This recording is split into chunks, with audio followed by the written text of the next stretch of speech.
Hello guys, आज हम explain करने वाले हैं एक फैंटेसी मूवी को जिसका नाम है attack of 50 foot women. Movie की शुरुआत में हम नैन्सी को देखते हैं जो अपने निकम्मे पति को ढूंढ रही है। नैन्सी शादी के बाद खुश नहीं है, इसीलिए वो साइकाइट्रिस्ट के पास आती है।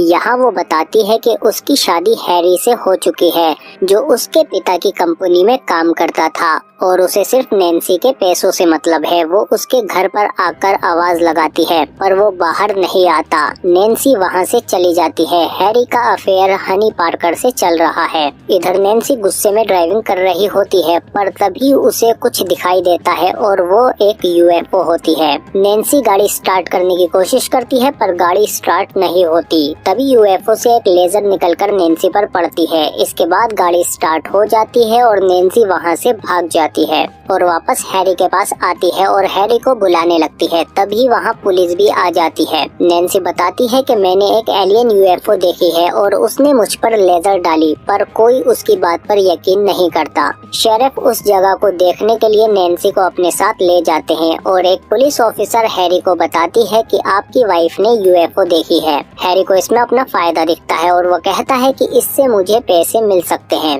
नैन्सी शेरिफ को वो जगह दिखा रही होती है। तभी वहाँ नैन्सी के पिता आ जाते हैं और वो उसे अपने साथ ले जाते हैं और वो कहते हैं कि तुमने कुछ नहीं देखा और ना ही तुम इस बारे में किसी को कुछ बताओगी, क्योंकि मैं नहीं चाहता कि तुम्हारी वजह से मेरी इज्जत खराब हो। इसके बाद घर पर हैरी भी आ जाता है। नैन्सी कहती है कि मैंने एक यूएफओ देखी। हैरी उस पर यकीन कर लेता है। सुबह नैन्सी साइकाइट्रिस्ट से मिलती है और उन्हें बताती है कि मैंने कल रात एक एलियन शिप यूएफओ देखी। नैन्सी कहती है कि क्या आपको मुझ पर यकीन है? वो कहती है यस। इसके बाद नैन्सी हैरी से कहती है कि मुझे वहां जाकर सबूत इकट्ठे करने होंगे ताकि लोग मुझ पर यकीन कर सकें। फिर ये दोनों उसी जगह पर जाते हैं जहां नैन्सी ने यूएफओ देखी थी। कुछ देर बाद वहां फिर से वही यूएफओ आ जाती है। नैन्सी बहुत खुश होती है कि देखो ये सच है, किसी ने मुझ पर यकीन नहीं किया। इसके बाद नैन्सी उसके नीचे चली जाती है और वो यूएफओ नैन्सी को पकड़ लेती है और नैन्सी को अंदर खींच कर ले जाती है। इसके बाद हनी को छत से कुछ आवाज आती है और वो ऊपर चेक करने जाती है पर वहाँ उसे नैन्सी मिलती है।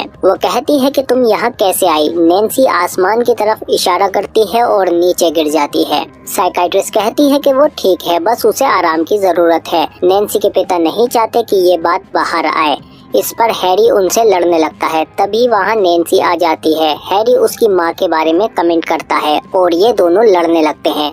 तभी नैन्सी को बहुत ज्यादा गुस्सा आ जाता है और वो देखती है कि उसका साइज बढ़ने लगा है और वो लगातार बढ़ती जाती है और बढ़ते बढ़ते छत में घुस जाती है। सुबह हैरी एक और डॉक्टर को लाता है नैन्सी को दिखाने के लिए और नैन्सी को देखकर वो डॉक्टर भी हैरान हो जाता है। साइकाइट्रिस्ट कहती है कि ये नॉर्मल इंसान जैसी ही है। डॉक्टर नैन्सी को साथ ले जाने को बोलता है पर नैन्सी मना कर देती है। रात में नैन्सी एक स्विमिंग पूल में बैठी होती है और वहाँ हैरी भी आ जाता है। नैन्सी कहती है कि मेरा दिल बहुत तेजी से धड़क रहा है पर मुझे ये सब बहुत अच्छा लग रहा है। हैरी कहता है गुड नाइट नैन्सी, जिस पर उसे गुस्सा आ जाता है। इसके बाद सुबह साइकाइट्रिस्ट नैन्सी से मिलने आती है पर तभी वहाँ हैरी का डॉक्टर भी बड़ा सा इंजेक्शन ले आता है और कहता है कि इसमें थोड़ी सी नींद की दवाई है जिससे तुम्हें अच्छा महसूस होगा। मेरे पास तुम्हारे पति और पिता की परमिशन है। तभी नैन्सी कहती है कि मेरी परमिशन का क्या, और वो इंजेक्शन ले लेती है और कहती है कि इसकी तुम्हें ज्यादा जरूरत है, पर साइकाइट्रिस्ट उसे रोक देती है। फिर नैन्सी वहाँ से चली जाती है।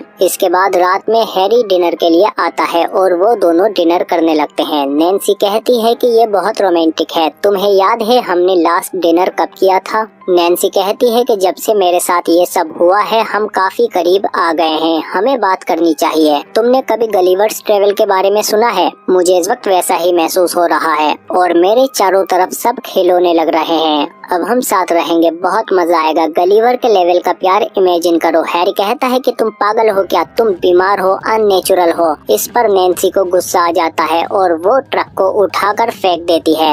हैरी कहता है कि तुम एक बड़ा सा मजाक हो। नैन्सी कहती है कीड़े मैं तुझे मसल कर रख दूंगी, पर अचानक वो बेहोश होने लगती है और बेहोश होकर गिर जाती है और हैरी नैन्सी को छोड़कर हनी के पास आ जाता है। इधर नैन्सी के पिता भी अपने प्रोजेक्ट में बिजी होते हैं। इन दोनों को उसकी कोई परवाह नहीं है। कुछ देर बाद नैन्सी को होश आ जाता है और वो हैरी को ढूंढते हुए शहर में आ जाती है और पूछती है कि मेरा हस्बैंड कहाँ है। ये लोग उसे शांत करने की कोशिश करते हैं पर नैन्सी अब और बर्दाश्त नहीं कर सकती और वो हैरी को ढूंढने लगती है, पर लोग उसे देखकर डरने लगते हैं। नैन्सी घर घर में हैरी को ढूंढती है। नैन्सी के पिता को भी पता चल जाता है कि वो शहर में आ गई है और नैन्सी हैरी को ढूंढते हुए उसके करीब आने लगती है और उसे वो मिल जाता है। हनी उसके ऊपर गन पॉइंट करती है पर नैन्सी उसे खिलौने की तरह ट्रीट करती है और इसी बीच हैरी भागने की कोशिश करता है पर नैन्सी उसे कार समेत उठा लेती है और उसे बाहर निकाल लेती है। पर तभी वहाँ सिक्योरिटी गार्ड हेलीकॉप्टर लेकर आ जाते हैं और नैन्सी वहाँ से भागने लगती है।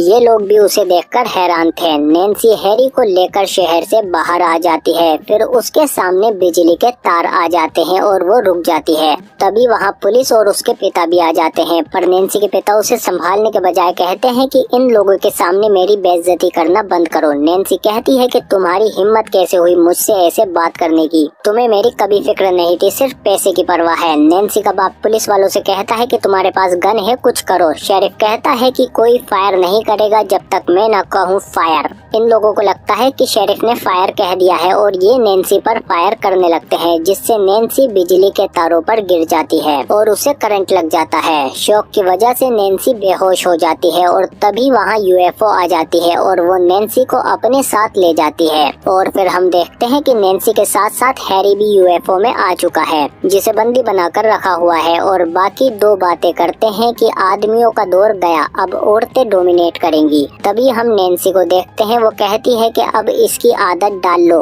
नैन्सी कहती है कि न सिर्फ मैं चेंज हुई हूँ बल्कि पूरा यूनिवर्स बदल रहा है, ये नया यूनिवर्स है। उम्मीद है कि तुम समझ गए हो, वरना बार बार कोशिश करते रहो। इसके बाद नैन्सी वहाँ से चली जाती है और हम देखते हैं कि ये सब उसी यूएफओ में है। और इसी के साथ ये मूवी खत्म हो जाती है।